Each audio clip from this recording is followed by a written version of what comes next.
Assalamualaikum warahmatullahi wabarakatuh. Innal hamdalillah nahmaduhu wa nasta'inuhu wa nastaghfiruh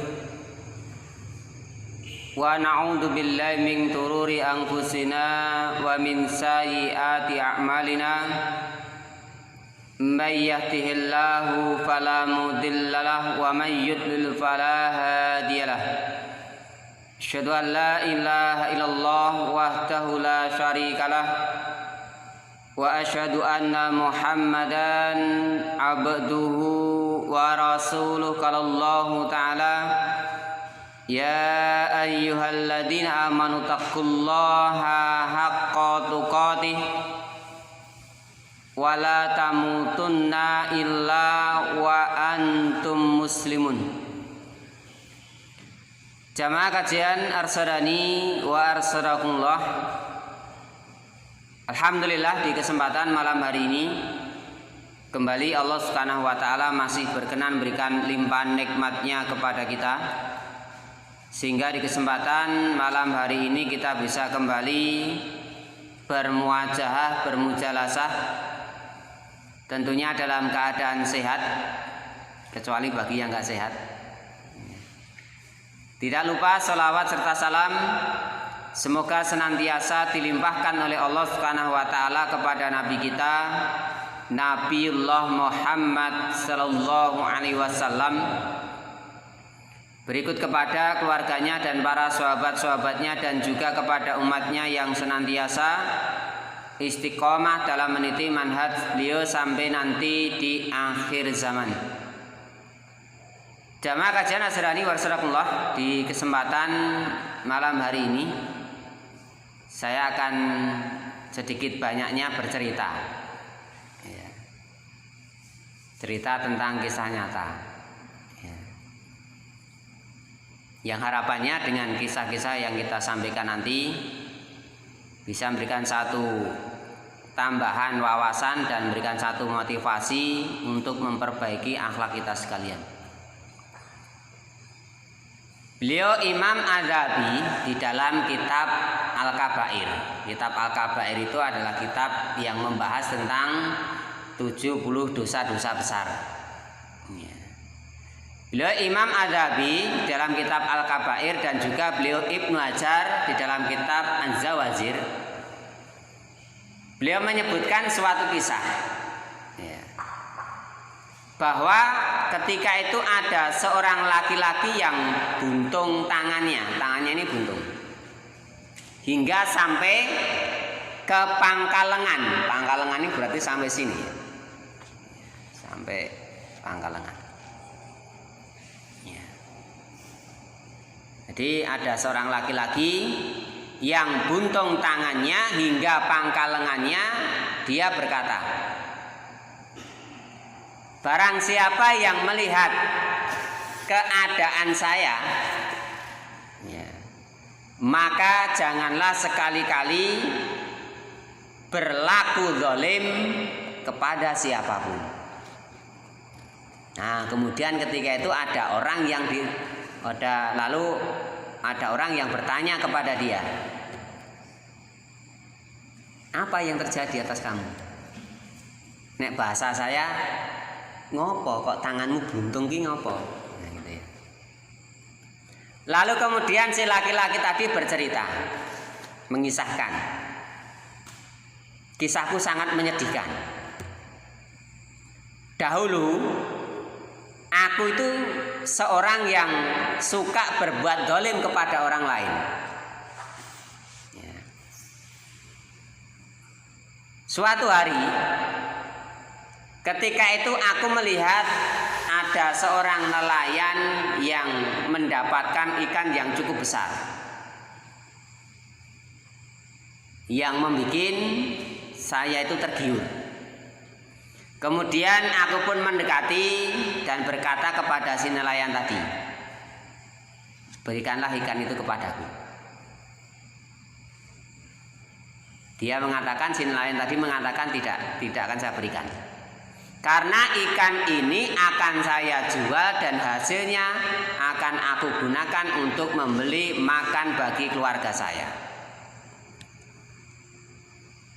Nah, kemudian lalu aku memukulnya. Aku memukul si pelayan tadi dan merebut ikannya secara paksa. Dan aku langsung pergi. Jadi ceritanya si laki-laki ini ngerti enek nelayan nangkap ikan dapat ikan besar, karpe mau diminta, ya, ditodong lah ya. Iwakmu kayak aku gini. Si nelayan tadi mengatakan tidak akan saya berikan karena ikan ini akan saya jual, nanti akan aku gunakan untuk membeli makanan untuk keluarga saya. Maka kemudian dipukul sama si laki-laki tadi. Ketika aku pulang membawa ikan tadi, tiba-tiba ikan itu menggigit jempol saya, jempol tangan saya dengan gigitan yang kuat. Nah, sesampainya di rumah, kemudian ikan itu aku letakkan. Wa asalake. Sementara jempol tangan saya ini semakin terasa sakit hingga aku tidak bisa tidur ketika itu. Karena nyeri. Pagi harinya aku kemudian mendatangi tabib. Tabib ini saiki dokter. Saya mengeluhkan rasa sakit yang ada di jempol saya karena digigit ikan. Nah, kemudian si tabib tadi berkata kepadaku, Anda terkena infeksi. Seharusnya jempol Anda ini dipotong. Waduh. Gelem po ya do gelem mau ditari. Jempolmu tak ketok bayar 10 juta gelem ora. Ini mahalnya nikmat sehat gitu ya. Seandainya ditanya satu persatu. Po ya enek sing gelem. Ketok jempolnya bayar 10 juta. Gelem ora? Det. 20. Selawe karo kanca dhewe selawe. Satu jempol kita dipotong bayar 25 juta nggak ada yang mau. Ini bukti bahwa betapa besarnya nikmat sehat yang diberikan oleh Allah kepada kita. Ya, si tabib tadi kan dia mengatakan seharusnya jempol Anda ini dipotong karena sudah terinfeksi. Kalau tidak dipotong nanti akan menjalar ke tangan kamu. Maka saya pun harus merelakan jempol saya diamputasi, jempolnya diamputasi. Namun setelah jempol saya itu diamputasi, ternyata kok rasa sakitnya itu masih menjalar sampai ke telapak tangan. Hingga aku tetap belum bisa tidur. Aku pun kembali mendatangi tabib. Tabib berkata, potonglah telapak tangan kamu. Penak tenan iki tabibe jawabane rek penak men. Ya. Ketokan telapak tanganmu. Ya. Agar penyakit itu tidak menjalar sampai ke hasta sini sikut. Ya. Akhirnya telapak tangan saya itu diamputasi. Penyakit terus menjalar hingga orang itu harus memotong tangannya sampai siku. Hingga akhirnya tanganku harus dipotong sampai ke siku.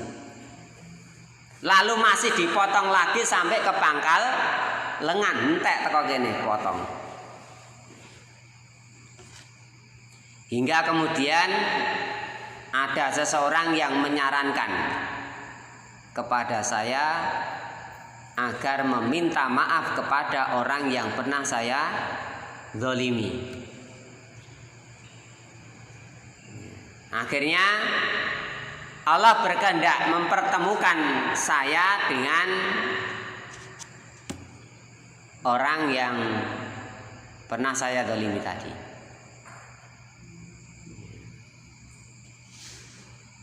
Nah, kemudian akhirnya dia minta maaf kepada si nelayan tadi. Dengan izin Allah,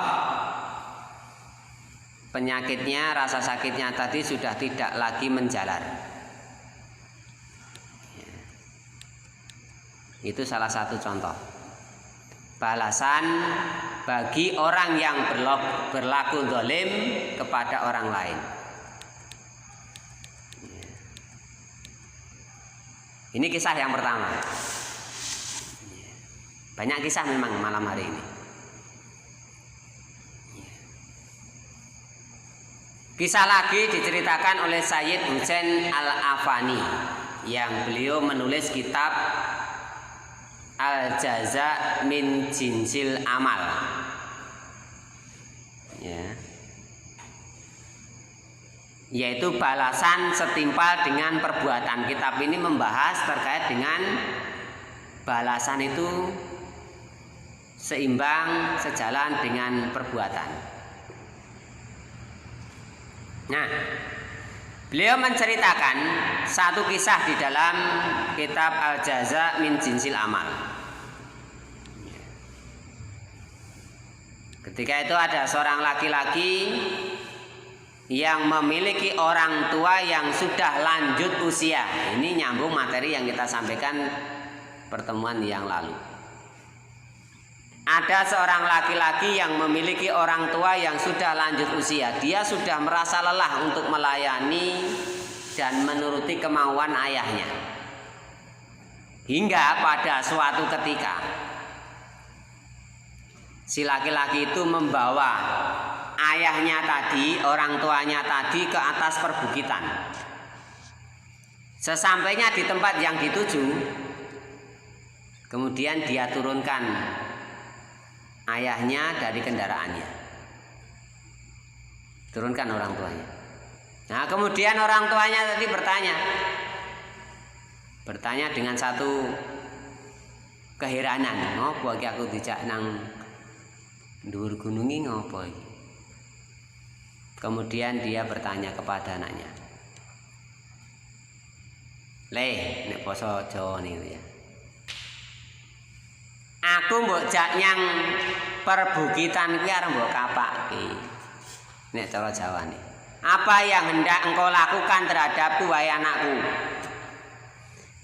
Maka ternyata jawaban yang mencengangkan yang disampaikan oleh anaknya tadi,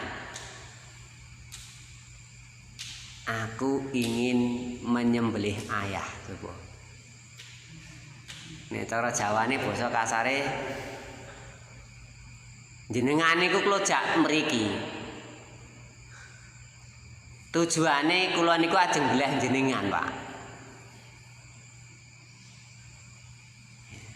Ora marake kaget nih. Ya.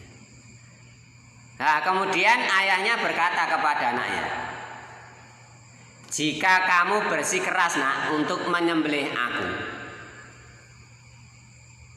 maka sembelihlah aku di bukit yang sebelah sana itu nak." Ayahnya berkata begitu. "Jangan kamu sembelih aku di bukit ini, karena dahulu aku juga menjadi seorang anak yang durhaka. Dan aku telah menyembelih ayahku di sana." Jadi ceritane bapak iki mbiyen ya mbeleh mbahne kakung wong lanang ki mau di bukit sebelah sana. Nek bahasa saya, "Aku aja mbok beleh ning kene le. Ning aku beleh ning bukit sing sisih kono kae. Mergone mbiyen mbahmu kakung ya tak beleh ning kono." Gitu loh jawabane bapak. Tapi ingatlah nak, dia memberikan satu peringatan kepada anaknya.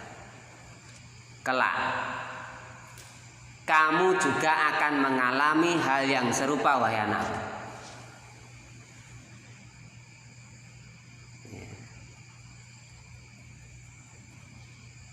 Akhirnya anaknya tadi nggak jadi nyembelih bapaknya. Ya. Anaknya mempertimbangkan apa yang disampaikan oleh bapaknya. Kok nek aku nekat mbeleh bapak, sok ben aku kuwi ya bakal dibeleh karo anakku. Akan diperlakukan sama dengan saya memperlakukan ayah saya. Akhirnya diurungkanlah niatnya untuk nyembelih bapaknya.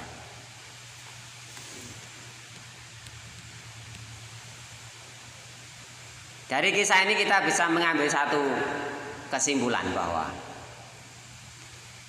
betapa yang namanya kejahatan, perbuatan zalim dibalas dengan perlakuan yang serupa. Maka hendaknya kita sekalian berpikir cukup keras mestinya. Bagaimana kita sekalian itu bisa memperlakukan orang lain dengan baik. Ada satu kaidah itu. Ya. Sebagaimana kamu berbuat, maka seperti itu pula kamu akan diperlakukan. Ya.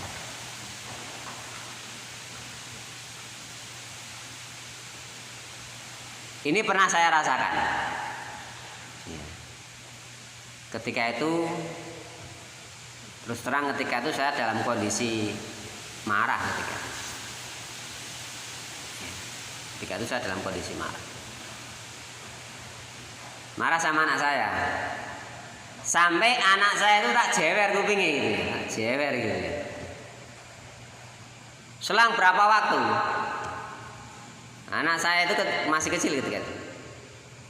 Gojek sama saya. Gojek. Main-main gojek. Anak saya bilang gini. Ya sayang mbah. Tapi ya sayang anaknya pada itu. Ya wes wong sinane mau nih ya gojek. Anak saya bilang sayang mbah gitu ya. Tanpa saya nyana-nyana, tanpa saya berpikir panjang. Wah, jarene nyayang, wah nyokot kuping. Digigit telinga saya ini. Ya. Terhenyak saya. Kaget aku, kaget. Gojek kok mau nyokot kuping aku. Gitu ya. Tapi ketika itu saya tidak marah. Pas digigit telinga saya itu nggak marah, karena kebetulan saya habis baca buku Al-Jaza' min Jinsil Amal ini, bahwa yang namanya suatu perbuatan zalim, perbuatan tidak baik kepada orang lain akan mendapatkan balasan hal yang sama. Balas, ada balasannya. Entah kapan itu.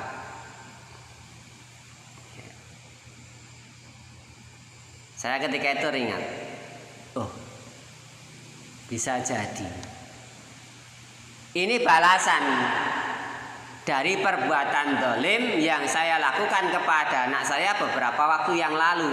Beberapa waktu yang lalu saya itu jewer anak saya. Nah, ini saya digigit telinga saya oleh anak saya.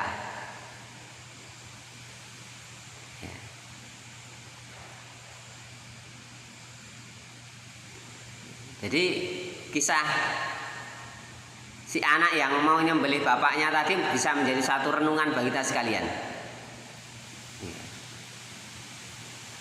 Ini kalau kita sekalian bermuamalah dengan orang tua kita sekalian, berlaku zalim, berlaku tidak baik kepada orang tua kita sekalian, hati-hati ya.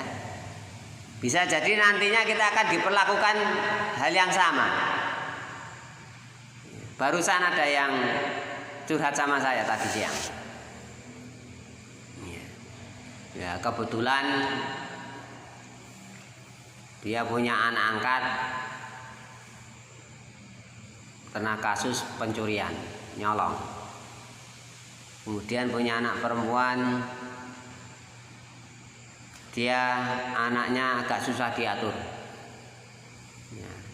Ini kan sekolah modelnya daring gitu ya, pakai HP. Tapi ternyata dia anaknya tadi justru menggunakan HP untuk hal-hal yang tidak semestinya, yang sampai membuat shock orang tuanya. Sampai orang tuanya tadi itu ceritanya keluar dari rumah itu. Intinya wis arep ngedem ati gen ora tambah muring karo anake. Nah, gitu ya. Dia keluar rumah enggak jelas tujuannya. Pokoknya metu. Sampai ngangkruk. Dia inisiatif nenggok ke rumah saya, datang ke tempat saya.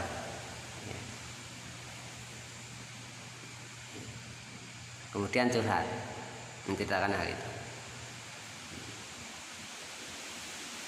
Sampai karena penatnya pikirannya itu sampai dia bilang sama istrinya itu, anaknya yang perempuan yang SMA tadi mau di-cut sekolah ya.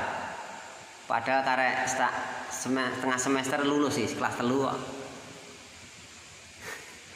Wis ngeragati sekolah 2,5 tahun coba, karek setengah tahun arep dipedhot genera sekolah wae. Ini karena mengikuti emosi. Ya, kemudian saya ajak sharing untuk coba kembali mereview apa-apa yang pernah dilakukan di masa lalu. Nah, ternyata dia mereview ingatannya kembali masa-masa ketika dia itu belum aktif ke masjid. Zaman semono menurut cerita tetangganya itu luar biasa belingnya bocah. Ya, mendem wis macam-macam. Nah, tadi cerita di tempat saya itu cerita. Dulu ketika sebelum hijrah, sebelum jadi aktivis masjid itu, dia termasuk anak sing besusat. Karo wong tua wani, ya, ora tau sapa ngomah. Anake dikasih makanan dari hasil subhat, main, macam-macam judi, macam-macam. Dia cerita banyak tadi. Nah, kemudian kita kasih analisa.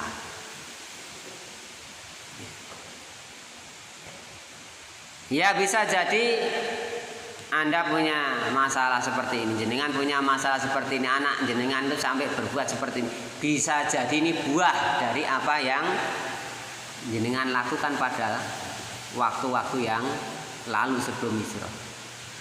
Karo wong tua wani, padahal wong tuane kabeh saiki srene. Getun akhirnya, ora usah digetuni. Wong tua wis ora enek. Ya namanya penyesalan getun itu pasti datangnya terlambat.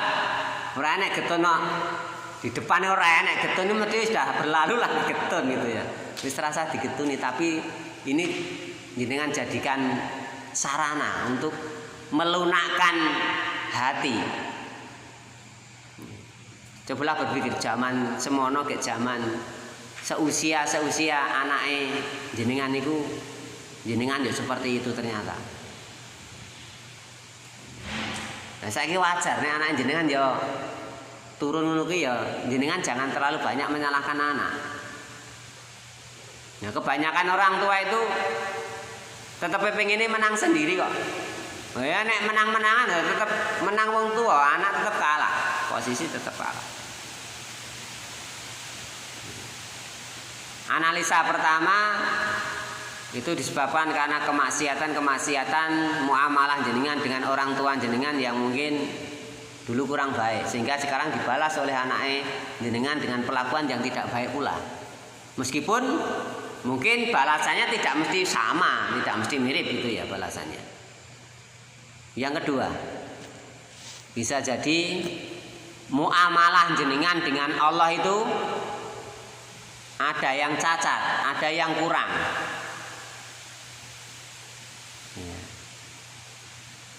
Sing ibadah burung tenanan. Nah sekarang, tadi tak ajak review kembali masa-masa lalu. Zaman durung hijrah wis salat ya ora. Pemeneh nang masjid salat wae ora. Mane gur mendem main. Ya sapa dalan kan sak piturute. Lah perintah Allah saja yang menciptakan manusia termasuk jenengan. Banyak perintah-perintah Allah yang diberikan kepada kita, seringkali kita pun luput untuk mengerjakan. Ini kan sudah bermaksiat. Kita tidak taat kepada Allah. Nah kita saja nggak taat kepada Allah, ya wajar kalau anak kita sekalian nggak taat kepada kita, kan gitu ya. Logikanya loh, logikanya. Apalagi cuman ini hubungan anak dengan orang tua, hubungan manusia dengan manusia. Lah kita itu hubungan manusia dengan Allah yang menciptakan dunia, yang menciptakan diri kita sekalian, yang memberikan rezeki pada kita sekalian, tapi kita sering luput. Nah ini jadi bahan muhasabah.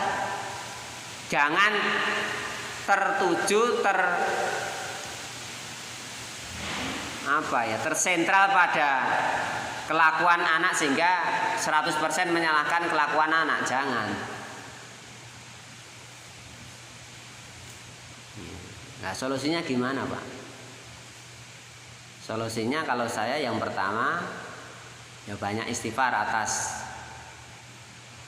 kekhilafan yang sudah jenengan lakukan beberapa waktu yang lalu, bertahun-tahun yang lalu.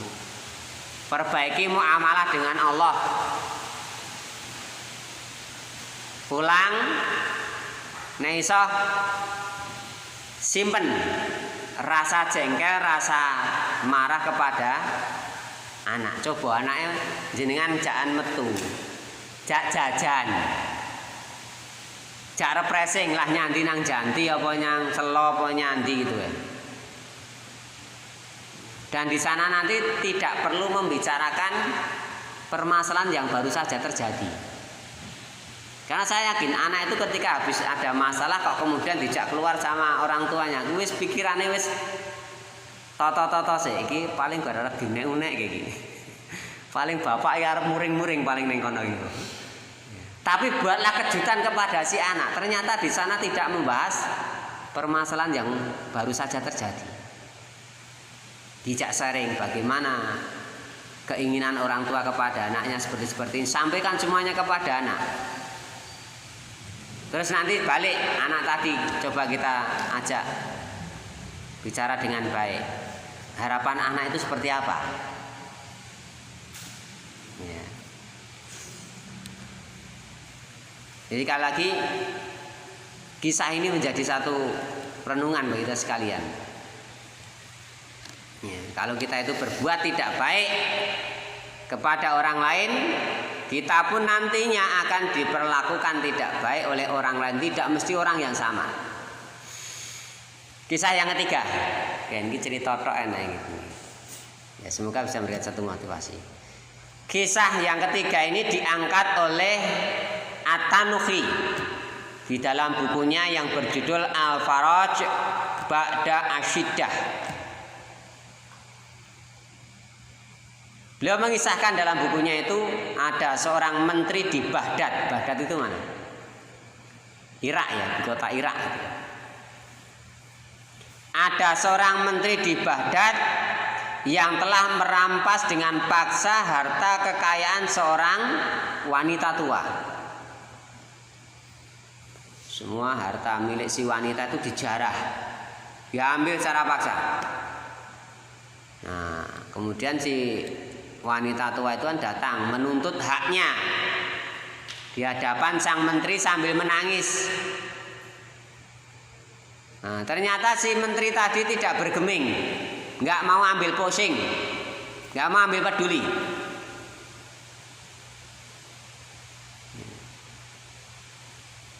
Tidak mau tobat akan kesalahannya. Kemudian si wanita tua itu mengancam, jika kamu tidak mengembalikan harta saya yang sudah Anda rampas, aku akan berdoa kepada Allah, memohon kepada Allah agar kamu celaka. Wah, ternyata menteri tadi, pejabat ya, dengan pongahnya, dengan sombongnya, malah tertawa. Didongake lagi malah ngece. Nah, tertawa. Berdoalah pada sepertiga malam sekalian. Nah, kemudian wanita itu pun pergi meninggalkan si menteri tadi. Kemudian dia berdoa di sepertiga malam yang akhir. Dia berdoa kepada Allah agar si menteri tadi celaka. Kemudian tak lama berselang, si menteri yang merampas harta si nenek tua tadi, si wanita tua tadi, dipecat dari jabatannya dan seluruh hartanya disita. Kemudian si menteri tadi diikat di tengah pasar dan dicambuk sebagai hukuman menurut ketentuan majelis hakim atas kekejaman si menteri terhadap rakyatnya.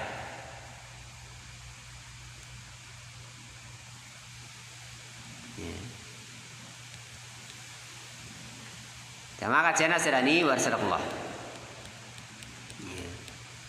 Ketiga kisah tadi memberikan satu wawasan pengertian bagi kita sekalian, bahwa siapapun yang berbuat zalim kepada orang lain, berlaku tidak baik kepada orang lain, entah itu mencuri, entah itu merampok, entah itu pokoknya semua perbuatan zalim, ya, nanti akan mendapatkan balasannya, entah itu kapan, baik itu entah di dunia maupun di akhirat. Ya. Beliau Rasulullah Sallallahu Alaihi Wasallam, beliau bersabda,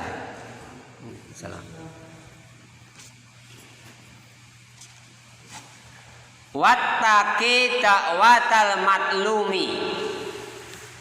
Rasulullah mengatakan, takutlah kamu terhadap doa orang yang dizalimi.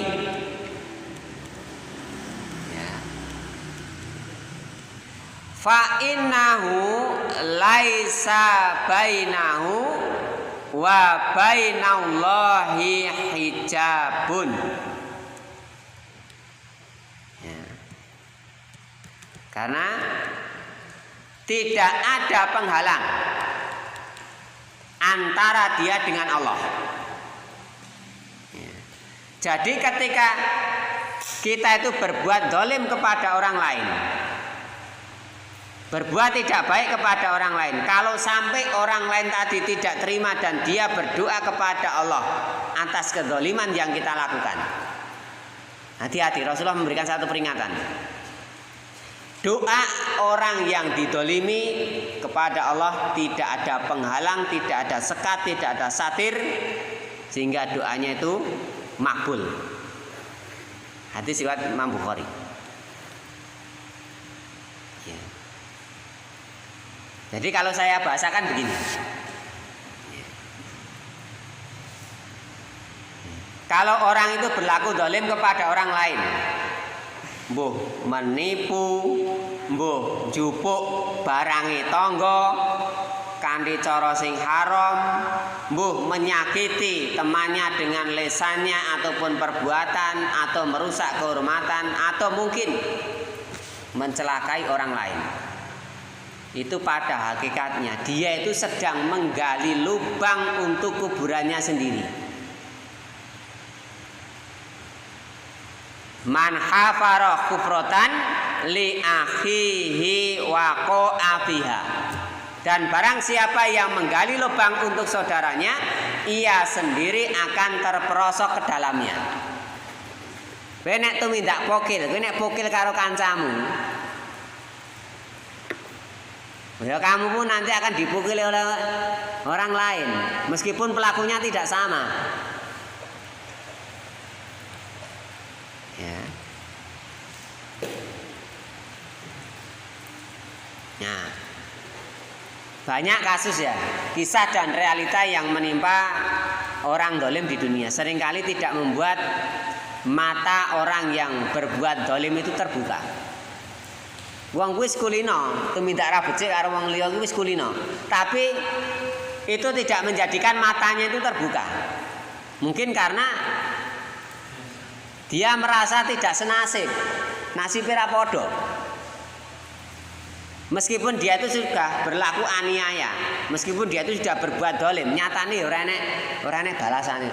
Nyatane saehane aku sehat-sehat wae. Ya. Nyatane ora enek tanda-tandane nek aku arep cilaka. Nah, aku wis berbuat dolim kepada orang lain itu sudah sekian banyak, nyatane ora enek tanda-tanda nek aku arep cilaka. Nah, sehingga membuat dia itu terus terlena sehingga dia tidak sadar.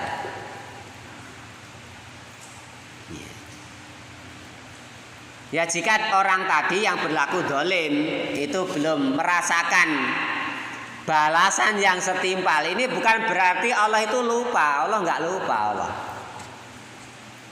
Allah akan senantiasa ingat kejahatan-kejahatan yang dilakukan oleh hambanya.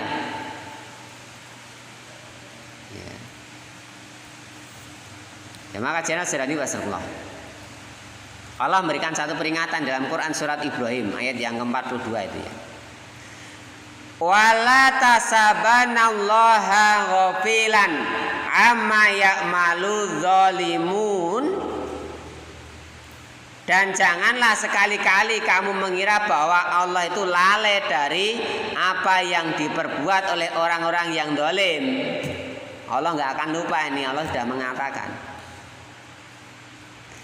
Innama yu'akhiruhum liyaumin tashkhasu fihil absyar. Sesungguhnya Allah itu memberi tangguh kepada mereka sampai hari pada waktu mata mereka itu terbelalak, ngantek mripate ku mlerek, kaget mergo. Ya, beliau Imam As-Sa'di di dalam tafsirnya menjelaskan ayat ini. Sungguh ayat ini menjadi satu ancaman yang keras bagi orang yang berbuat dolim kepada orang lain, sekaligus menjadi penghibur bagi orang yang dianiaya, yang didolimi. Karena orang yang didolimi dia akan mendapatkan keadilan yang sesungguhnya. Kalaupun hingga akhir hayat dari orang yang berbuat dolim itu belum diturunkan, balasan di akhirat nanti akan menunggu dia. Pomo saiki rung dibales dening Allah. Nanti di akhirat akan dibalas perbuatan dolimnya oleh Allah. Ya. Jamaah kajian jalani warahmatullah. Nah, kelak ada orang-orang yang merasakan dampak dari kedoliman yang dia lakukan. Besok itu pahala kebaikan itu bisa menjadi hilang. Dosa dan keburukannya akan tersandang. Hingga ada yang disebut oleh Nabi Shallallahu Alaihi Wasallam sebagai orang yang muflis. Apa itu muflis? Bangkrut. Ya. Beliau Nabi Shallallahu Alaihi Wasallam pernah bertanya kepada para sahabat, siapakah orang yang bangkrut itu? Piye nek Mas Dery? Sing diarani wong bangkrut itu sing piye?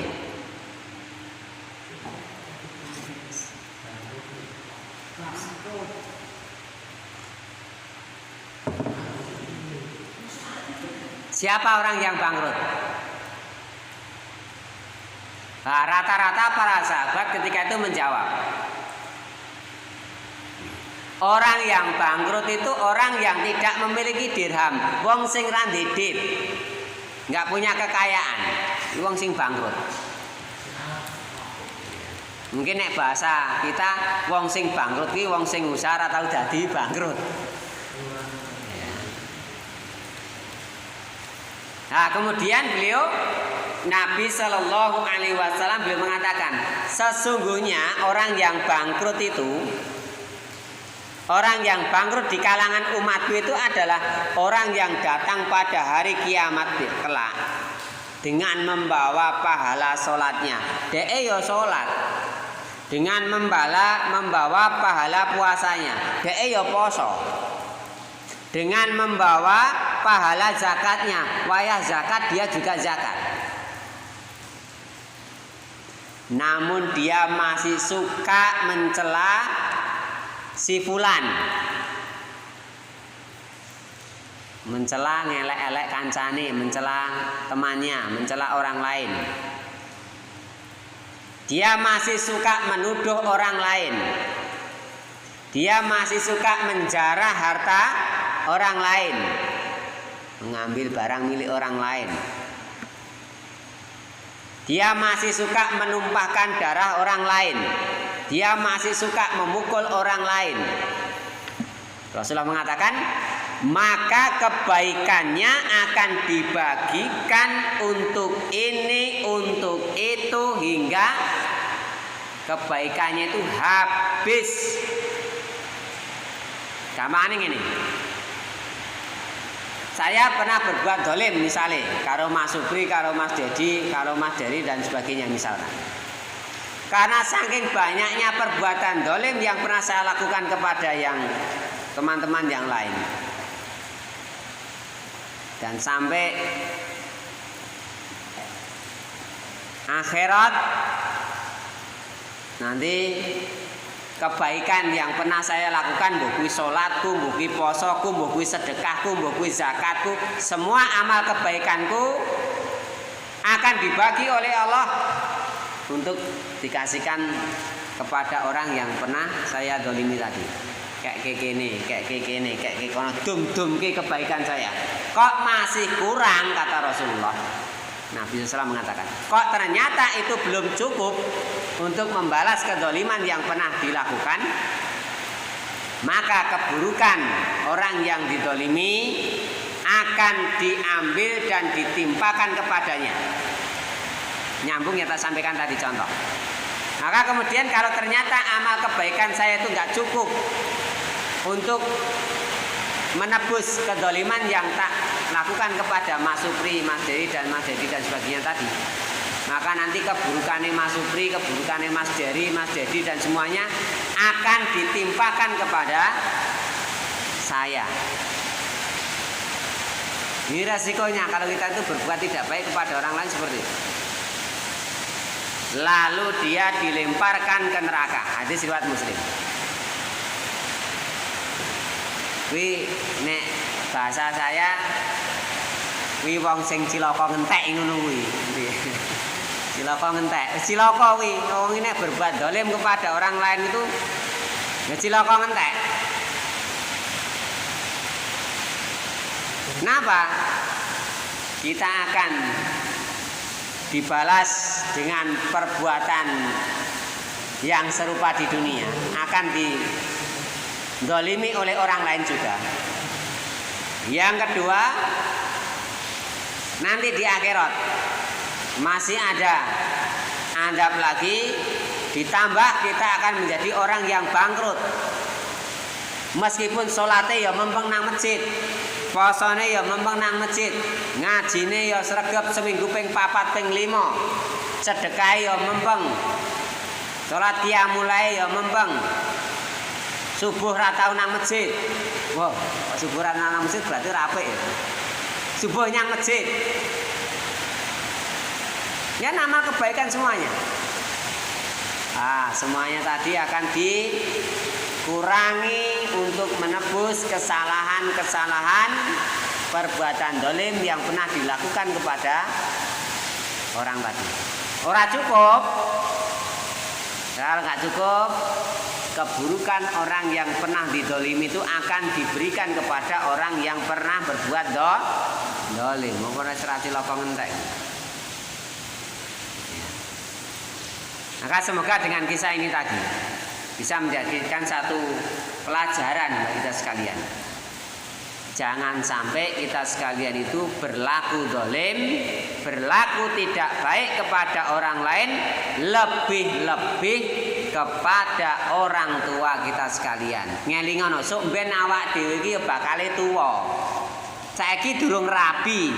Sok ben ya bakale rabi. Ya anak-anak.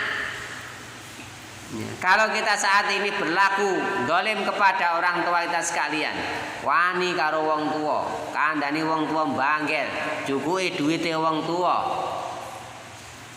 ora tau ngewangi gaweane wong tua. So ben nek awak dhewe wis tuwa, awak dhewe ya duwe anak. Anak-anak kita pun juga akan memperlakukan yang sama kepada kita. Ojo dipikir nggak akan dibalas, besok kita pun juga akan diperlakukan yang sama anak-anak kita. Nek pada saat ini kita berbuat tidak baik kepada orang tua kita sekalian dan kita tidak segera bertobat dari kesalahan kita, besok kalau kita sudah tua jadi orang tua, kita pun juga akan diperlakukan dengan perlakuan yang sama oleh anak-anak kita. Hati-hati makanya.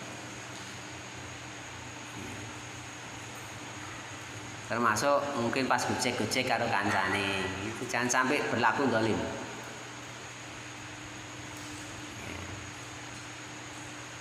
Nanti resikonya luar biasa. Ada pertanyaan? Kita persilahkan, silakan yang mau bertanya.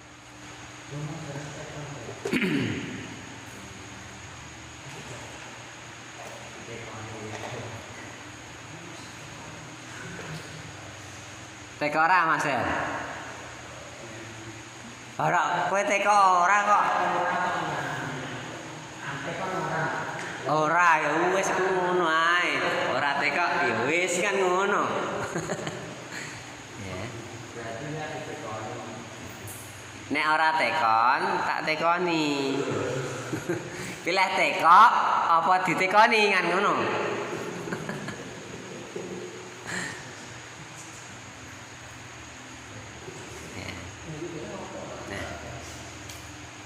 Demikian yang bisa kita sampaikan, semoga bisa bermanfaat. Ya. Harapan kita ya, dari apa yang kita sampaikan barusan, harapan kita adalah antum sekalian bisa paham, jelas, mudeng. Ya. Yang saya khawatirkan, nek ora tekoki, bisa jadi ada kemungkinan jelas apa blas. Yang kedua, kemungkinan yang kedua, ora tekok kuwi wis mudeng apa mubeng kan ngono. Yang parah kuwi nek blas karo mubeng wae parah iki. Wedang sak gelas wis entek barang blas karo mubeng parah iki.